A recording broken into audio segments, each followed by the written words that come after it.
Hello friends, welcome to my channel truth of share market. So discuss कर लेते हैं big player का data and आज जो फेड की मीटिंग होने वाली है। आज मीटिंग चल रही है एंड ये अवर हो जाएगी 12:30 पे। अराउंड कॉन्फ्रेंस होगी ना, 11:30 के अराउंड आपको रेट हाइक का मिल जाएगा डेटा एंड 12:30 के अराउंड फेड के चेयरमैन पावेल साहब की एक कॉन्फ्रेंस होनी है। उस कॉन्फ्रेंस में वो किस टाइप से मार्केट का देखते हैं कि आगे किस टाइप से ग्रोथ होगी, या इन्फ्लेशन बढ़ेगा या घटेगा, या वो अपनी रेट डिक्रीज़ कर सकते हैं या इंक्रीज़ कर सकते हैं। उन चीज़ों के बेस पर आगे मार्केट रिएक्ट करेगा कि इसको बुलिश साइड जाना है या बियरिश साइड जाना है। ये तो हुई न्यूज़ की बात, काफ़ी इंपॉर्टेंट डेटा है जो आज डिस्कशन होने वाला है। बट साथ में बिग प्लेयर की पोजीशंस आप देखेंगे तो वो अलग ही कहानी दे रही है ना। वो दे रही है कि यार एक बहुत बड़ा मूवमेंट स्टार्ट होने वाला है, और इसको रिलीवेंट करें कि फेड की कॉन्फ्रेंस है, बड़ा मूवमेंट है, क्योंकि उसके बाद एक डायरेक्शन डिसाइड हो जाएगा कि मार्केट को ऊपर जाना है या नीचे जाना है। ठीक है, तो देखते हैं one by one. First of all, this video is only for education purpose. यहाँ मेरा telegram link and WhatsApp number की मैंने, सो प्लीज ज्वाइन कर लें। स्टार्ट करते हैं with big player data. Big player data की बात करूँ, देखो आज 2600 करोड़ की इन्होंने सेलिंग की है एफआईएस ने, और डीआईएस ने 2600 करोड़ की बाइंग की है। नेट फिगर्स सेम है, बट अभी तक आप लास्ट 8 वीक से देख रहे हैं कि यार इंडेक्स ऑप्शन में बिग प्लेयर सेल कर रहा है। ठीक है, बट आज क्या किया, आज अगर आप नोटिस करेंगे तो बिग प्लेयर ने यहाँ पर बाइंग की है। फ्यूचर में छोटी सी सेलिंग है और स्टॉक फ्यूचर में बाइंग है, तो ज़्यादा फर्क नहीं है। बट ये इंपॉर्टेंट है कि यार यहाँ पर इंडेक्स ऑप्शन में जो कल डीके हो सकता है उसमें बाइंग करके गए, और किस में बाइंग किए देखो ये भी इंपॉर्टेंट है कि निफ्टी में ऑप्शन में बाइंग किए, जिसमें आपको पता है कल एक्सपायरी है। तो अगर मार्केट साइड वे ओपन होता है तो वहीं 30% डीके हो जाता है। क्या 30% डीके वो लेने को तैयार है? देखो उन्हें पता है कि मार्केट को वो बड़ा मूवमेंट करा सकते हैं, तो 30% डीके देखना अलग चीज़ होता है, बुक करना अलग चीज़ होता है। तो अगर सुबह मॉर्निंग में वहाँ पे भी खुला और उसके बाद एक बड़ा मूवमेंट उन्होंने करा लिया, तो उनका 30% डीके 200% के बेनिफिट पे चला जाएगा, क्योंकि वहाँ क्वांटिटीज़ कम है।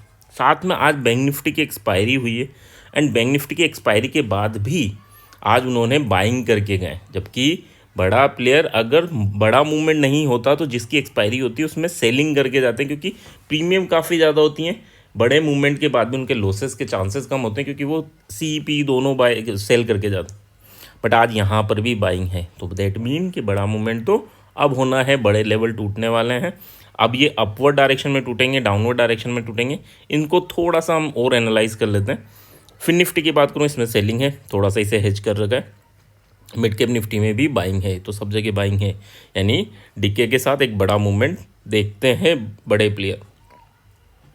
अब ये ऊपर होगा नीचे होगा, तो देखो इंडियन विक्स 4.5% डाउन, 4.5% डाउन, वो भी कब? जब कल यानी रात में फेड की कॉन्फ्रेंस है, उससे पहले विक्स 4.5% गिरना, तो ये पॉजिटिविटी को इंडिकेट कर रहे हैं। यानी जो बड़ा मूवमेंट हम एक्सपेक्ट कर रहे हैं वो अपवर्ड डायरेक्शन में होने के चांसेस ज़्यादा हैं। इसका मतलब ये नहीं है सुबह आते हम कॉल लेकर बैठ गए, है ना। इसका मतलब ये है कि ऊपरी लेवल पे अगर कुछ हमें बुलिश सिग्नल मिले तो हम विद टेक्निकल एसेल हम उसको प्ले कर सकते हैं। बट ये नहीं कि कुछ बुलिश मिल नहीं रहा, मैं तो बस बुलिश हो गया। ठीक है, ये एक चांसेस है कि हाँ 70% चांसेस है, बट 30% भी तो है ना। तो 30% में क्या है कि यार नीचे के लेवल टूटेंगे तो हमें बियरिश ही होना है। तो लेवल वाइज समझ लेते हैं कि क्या इंपॉर्टेंट लेवल होने वाले हैं चार्ट में। तो चार्ट में एक इम्पोर्टेंट लेवल है, अगर हम देखें, देखो 948 के अगर ऊपर रुक गया ना तो 22,000 आपको 50 भी दिखा देगा, 22,100 भी दिखा देगा। 948 के ऊपर रुकने का मतलब ये है ना। तो ये काफ़ी इंपॉर्टेंट लेवल है। एंड अगर हमें बियरिश ही होना है तो फिर ये यहाँ पर ही रेजिस्टेंस लेकर नीचे गिरना स्टार्ट कर देगा, और फिर आपको 21,580 का पहला लेवल देखने को मिलेगा। ठीक है, तो ये क्लियर रखना कि क्या है माहौल, क्या है कि इसके ऊपर सर्वाइव करता है तो ही बुलिश होना है, और वापस नीचे आ जाता है, मान लो मैं बुलिश हुआ और नीचे आ गया, तो ट्रैप भी करते हैं ना बड़े प्लेयर, तो ट्रैप करते हैं, तो नीचे आएंगे तो हम निकल जाएंगे, दोबारा वेट करेंगे, यानी छोटे से लॉस में 200-300 के लॉस में निकल जाएंगे, और फिर दोबारा वेट करेंगे कि मार्केट ऊपर आए। ऊपर तब रुकेगा तो दोबारा एंटर कर लेंगे, बट हाँ लॉस को कैरी नहीं करके चलेंगे। सिमिलर वे में अगर नीचे के लेवल टूटते हैं तो भी हमें ध्यान रखना। अब नीचे का इंपॉर्टेंट लेवल क्या है? 800 का काफ़ी इंपॉर्टेंट लेवल है। अगर मान लो मार्केट यहीं खुलता है और 800 का लेवल टूटता है, नीचे रेजिस्टेंस फेस करता है इसका, तो फिर आपको 700 भी दिखेगा और 650 क्या 580 तक के लेवल देखने को मिल सकता है। सो ये तो बात होगी निफ्टी की। लेवल क्या इंपॉर्टेंट है वो हमने डिस्कस कर लिया। बैंक निफ्टी में क्या इंपॉर्टेंट है, बैंक निफ्टी को अगर आप देखेंगे तो ये पूरा इसी रेंज में कंसोलिडेशन कर रहा है, थोड़ा सा ये नीचे गया था, अदरवाइज ये इसी रेंज में कंसोलिडेशन कर रहा है। तो 46,300 इज़ वेरी इंपॉर्टेंट सपोर्ट। नीचे जाता है बट रुकता नहीं है ना, नीचे गया बट रुकता नहीं है, ठीक है। बट अगर अब के नीचे जाएगा तो रुकेगा भी सही, और नीचे के काफ़ी नीचे तक के लेवल ये टच कर सकता है। कल के लिए अगर हम बात करें तो 46,300 से ये 45,600 ये हमारा पहला टारगेट मान के चलना, ठीक है। कल अगर मूवमेंट हुआ तो 45,600 इज़ अवर फर्स्ट टारगेट, और 46,550 अगर टूटता है, सर्वाइव करता है, ठीक है, तो ये 700 तक और 750 के ऊपर रुकने का मतलब तो फिर आप 47,200 तक की जर्नी ईजीली ये कर लेगा कंप्लीट। दोनों चीज़ें याद रखना, लेवल क्या इंपॉर्टेंट है, 750 का तो ऊपर का लेवल अगर टूटा तो काफ़ी अच्छी जर्नी आपको 47,200 नोट कर लो, 47,200 तक की जर्नी इजीली करेगा। एंड फिर 48,000 वो अलग चीज़ है, बट 47,200 मिनिमम है ना। और अगर ये नीचे का लेवल यानी अगर 200 के नीचे सर्वाइव करता है तो फिर आपको 45,600, तो ये लेवल क्लियर रखना। अच्छा बीच में कहीं क्या रुकेगा नहीं, बीच में रुकेगा, यहाँ आएगा तो बाउंस भी देगा, 46,000 पे आएगा। एक बार यहाँ पे जो राइटर्स बैठे हैं वो बाउंस कराएंगे, बट जब ये दोबारा नीचे आएगा तो उन्हें एग्जिट करना पड़ेगा और फिर नीचे जाएगा, तो थोड़ा इसको समझ के चलना। चलो अब बात कर लेते हैं ऑप्शन चेन की। ऑप्शन चेन क्या इंडिकेट कर रहा है, 21,840 यहाँ पर मार्केट ने क्लोजिंग दी है। इंपॉर्टेंट रेजिस्टेंस की बात करूँ तो रेजिस्टेंस अगर हम देखें 22,000 का इंपॉर्टेंट रेजिस्टेंस है, और 22,000 पे क्योंकि कल निफ्टी की एक्सपायरी है। अब मान लो 22,000 पर जाता है मार्केट, ठीक है, अगर 980 970 दिखता है हमें, तो क्या हम पुट कर खरीद सकते हैं। तो कल एक्सपायरी के रेस्पेक्ट में हमें क्या करना पड़ेगा, 21,900 का पुट ट्राई करना पड़ेगा अगर फर्स्ट हाफ में जाता है। सेकेंड हाफ में दिखता है तो क्या करना पड़ेगा, 950 का पुट ट्राई करना पड़ेगा, और वो भी कितना, 3% ऑफ अवर कैपिटल। SL की नहीं बोल रहा, यानी अगर आपका 1 लाख का कैपिटल है तो 3,000 रुपये ही लगाना है नेक्स्ट एक्सपायरी। अदरवाइज क्या करना है, नेक्स्ट एक्सपायरी की आप CP बाय करेंगे, ठीक है।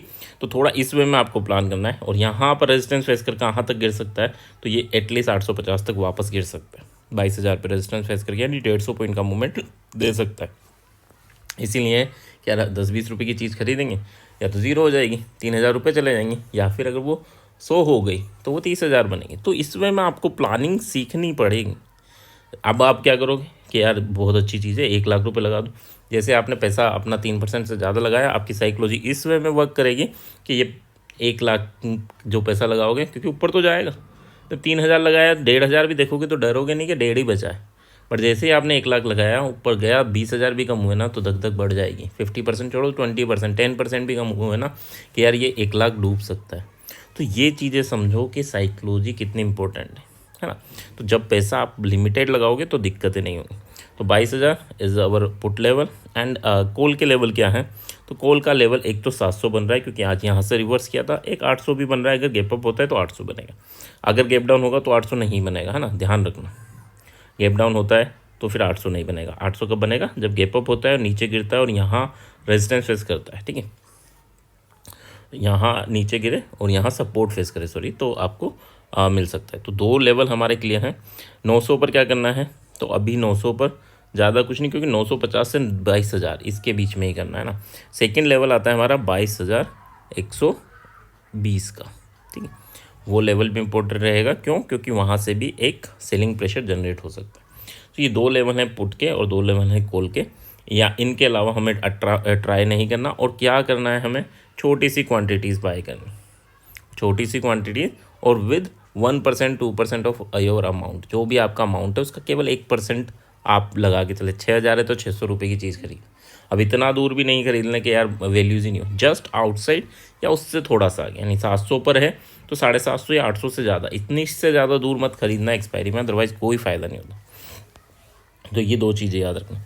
आई होप यहाँ तक चीज़ें क्लियर होंगी। बैंक निफ्टी की ऑप्शन चेन, बैंक निफ्टी की ऑप्शन चेन आज ही बिल्ड हुई है, तो वहाँ ज़्यादा कुछ डेटा बिल्ड नहीं हुआ, सो उसकी ज़रूरत भी नहीं है ना। क्लियर रखना फेड की कॉन्फ्रेंस का कब आएगा, 11:30 पे आपको मिल जाएगा कि रेट हाई क्या हुई है, और 12:30 पर आपको कॉन्फ्रेंस देखने को मिलेगी। चाहे तो देखिएगा, इंपॉर्टेंट होता है ना, तो उसमें काफ़ी क्वेश्चन आंसर होते हैं, एंड हर क्वेश्चन के क्या जवाब देना है अगर आप समझ पाएंगे तो कल थोड़ा बेहतर वे में ट्रेड कर पाएंगे। सो आई होप यहाँ तक चीज़ें क्लियर होंगी। क्लियर हैं तो please like and comment. Thank you.